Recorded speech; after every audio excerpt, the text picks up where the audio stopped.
Assalamualaikum to our beloved lecturer, Madam Amira. My name is Nurul Hanis binti Nordin from AM22848, would like to present the pros and cons against online distance learning. Online distance learning is a way of learning method without facing face-to-face through the virtual by using the internet. So here, the thesis statement that will be highlighted on this topic discussion, which serves self-studying demands, affordability, flexibility, and enable shared information.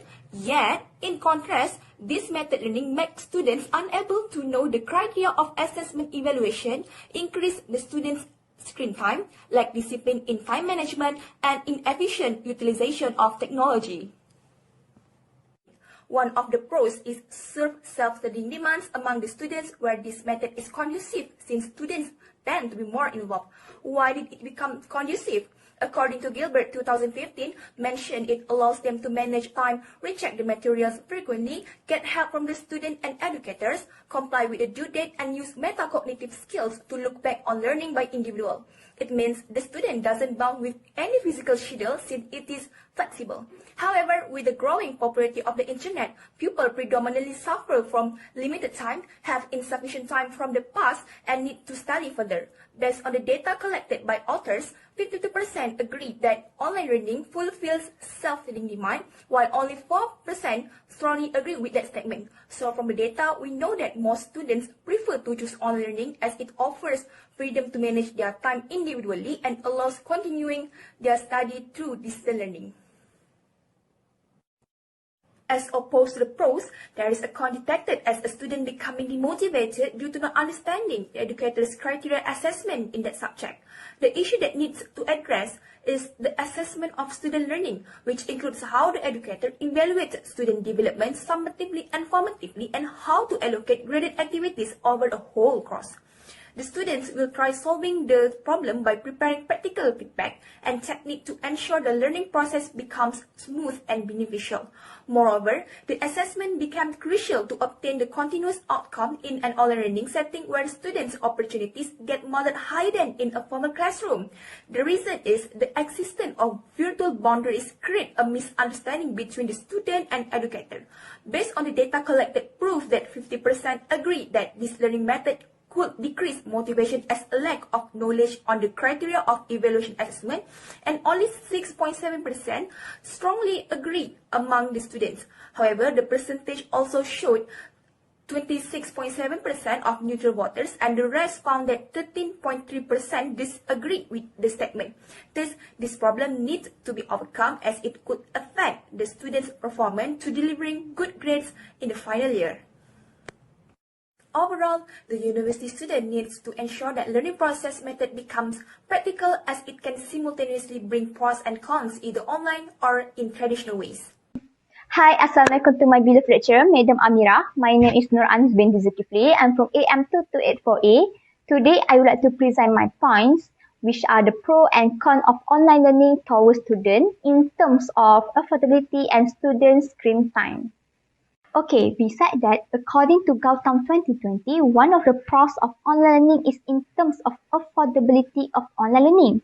As we know, physical learning requires every student to bear high costs such as financial costs, rent, books, and so on.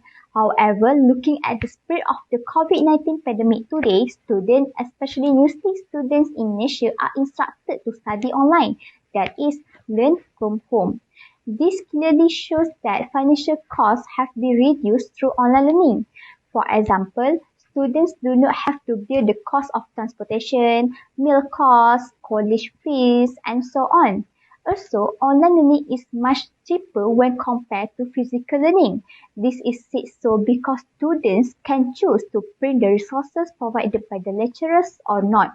Meanwhile, in the case of physical learning, students are required to buy books, and this is bound to be a burden to some students who cannot afford it, as some books are expensive. Not only that, but the cost of student transportation, meals, and the most importantly, the cost of real estate was also eliminated. This is because students do not have to spend the cost of transportation to get to class, the cost of meals in college, and do not have to spend the money to pay college fees. Therefore, this cost can be saved for future use. In addition, all course or student materials are available online, which result in students not having to incur costs to purchase books. Students can also find additional materials only through the internet using zero cost. Apart from paperless learning, which is the more economical, online learning can also be environmental friendly. Therefore, affordability of online learning is one of the pros of online learning. On the other hand, yes, we know every good has its own disadvantages. Among the cons of online learning is that it increases student screen time, which leads to student health concerns. As everyone knows, online learning causes students to spend most of their time in front of the screen to complete the tasks that have been given to them. For example, assignments, tests, quizzes, tutorials, and so on. This has certainly created a high level of concern among many parents about the health risks of their children when watching their children spending and looking at the screen for long periods of time on a daily basis. Therefore, according to Gautam 2020, increased student screen time is one of the most serious problems and weaknesses of online learning among students. Additionally, students may tend to experience terrible or bad posture and other physical problems as a result of sitting crouched in front of a screen for long periods of time. Examples of other physical problems are carpal tunnel syndrome, piriformis syndrome, and dry eye syndrome. Therefore, Gautam 2020 argues that giving students plenty of screen breaks to replenish their minds and bodies can be one of the best solutions to solve this problem. This to some extent can definitely help students to take a break from the screen so that they become more productive and avoid the physical problems that students may face. Hence, one of the cons of online learning is that it increases student screen time, which can lead to student health concern or problems. Assalamualaikum and good morning, madam. My name is Fatih Nadira Kerina binti Abdul Karim from AM228-4A. Today, I will be presenting the pro and cons of online learning to students. Generally speaking, all methods of learning have their own pro and cons. There is nothing perfect in this entire world, and neither the online learning method. From what we can see, the pro sides of online learning is it gives flexibility to the student in terms of location. When there is online learning, students who live in remote area can also get the benefit from this method. It is because in most cases, this remote area lack of post-secondary school, or the nearest school is located in a city that is far away. It make it difficult for the student to attend school. With the availability of online learning, students can still attend classes and study anywhere that they feel comfortable, such as at home, in public library, or other convenient location. This will alleviate the needs for them to commute to physical institutions, as mentioned by Sire.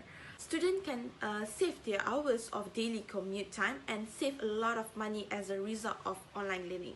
This have a great impact on students who are concerned about their finance and housing. For example, students from poor family, orphans who have no place to depend on, or have a family member who is unable to relocate because of work or other obligation. On the other hand, an observable cons of online learning is lack of discipline in terms of time management. According to Sire, students must be able to manage and track their time effectively, because they tend to take for granted the flexibility given by this method. It seems that physical classes can teach better discipline to students by burdening them with scheduled classes and pressure from their classmates about upcoming assignment and assessment rather than online learning. It is very helpful in disciplining students in terms of managing time wisely. Students can remain on track, avoid procrastination, and avoid being left behind in these physical classes. As we can see during online learning, many students tend to commit plagiarism, probably due to their attitude of procrastination in completing a given assignment by their lecturer. As a result, there is a lot of software that have been designed to detect students who commit plagiarism in their academic writing. For example, Turnitin, Wiper, plagiarism detector, and so on.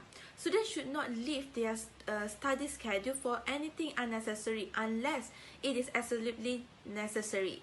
Therefore, there are the pros and cons of online learning that can be perceived from this learning method. Assalamualaikum warahmatullahi wabarakatuh to Madam Amirah. My name is Norma Sarah binti Suhaimi from AM2284A. I will be explaining the final points regarding the pros and cons of online distance learning. In addition, I will be concluding the overall presentation. Finally, through online distance learning, students can easily share information and form collaboration with others on various learning materials. Based on zoning and Sediki, it will enable students to receive an immediate response from their friends on their tasks, produce quick and effective solutions, plus students able to gain the needed engagement through peer-based evaluations. This is because everything is conducted online. The students may respond to their peers' messages and questions through many platforms such as WhatsApp or Discord. Various online materials could be used to come up with solutions such as Google Scholar to refer journals. Also, virtual learning offers privacy and individualism, which will bring excellent outcomes and enhances productivity among students. It may help students to overcome their shyness and the discomforts that commonly arise during group work through text-based internet communication like text messages. Need to be aware that some students are naturally shy or introverted, whereby they find it hard to speak out their ideas or thoughts when meeting their group members through face-to-face discussion. Virtual meeting provides them the privacy they wanted, as well as an environment where they can voice out their opinions in their own safe space. It will result in all students being able to have effective communication, where all information can be shared and problems can be communicated, which they can try to cooperate well with each other. As believed by Zone and Sediki, e-tools utilization indirectly and directly plays a big role in students' learning development of their digital intelligence and IT skills, as they will need to use multiple platforms that are suitable to ensure effective collaboration and information transfer, whereby they may learn new things about the technology as well as experimenting various technology tools. Yet, in contrast, some students still lack the understanding and skills to utilize the technologies efficiently. Even though the world nowadays emerges into a modern era with the rapid advancement and reduction in prices of technology tools, it, however, does not bring a balance in terms of material equipment and internet accessibility among pupils. There could be various factors associated, such as the family income, living areas, and many more that hinder the students from accessing the internet and having the similar quality of equipment needed to go through online learning similar with their peers. Moreover, as students frequently struggle to utilize personal learning tools such as word processor, it will lead to ineffective ICT implementation as well as the rejection of all e-solutions. Zona and Sudiki mentioned the unfavorable attitudes on information technology at some point may create a considerable block for some people, specifically students, as they may think technology will only burden them due to the needed skills in utilizing it and many more. To avoid this issue become worse, the responsible parties supposedly take immediate action. Yet it was further pointed out that to avoid concerns raised about the accessibility, efficiency, or the general objective of education through internet technology, young people nowadays will be assumed to have an adequate basic understanding of it. If educators, institutions, government, or the ministry later felt this is a small matter, thus the online distance learning methods may only improve the students' education, but not their technology understanding, which will impact them in the future. After all, it is undeniable that online learning not only gives benefits but it also gives disadvantages to students at all levels. Yet as we know, nowadays the whole world is facing a daunting challenge, namely the COVID-19 pandemic, which is showing a worsening situation where it has caused many lives to be lost. Thus, at this moment, online learning is seen as one of the best alternatives that the government can do to break this COVID-19 chain. Not only that, but this learning technique is also relevant to be practiced because we are already in the age of advanced technology. Therefore, it is very important for all parties, regardless of the government, schools, parents, and students themselves, to improve all the weaknesses of online learning so that the existing weaknesses can be minimized. That's all from us. Thank you.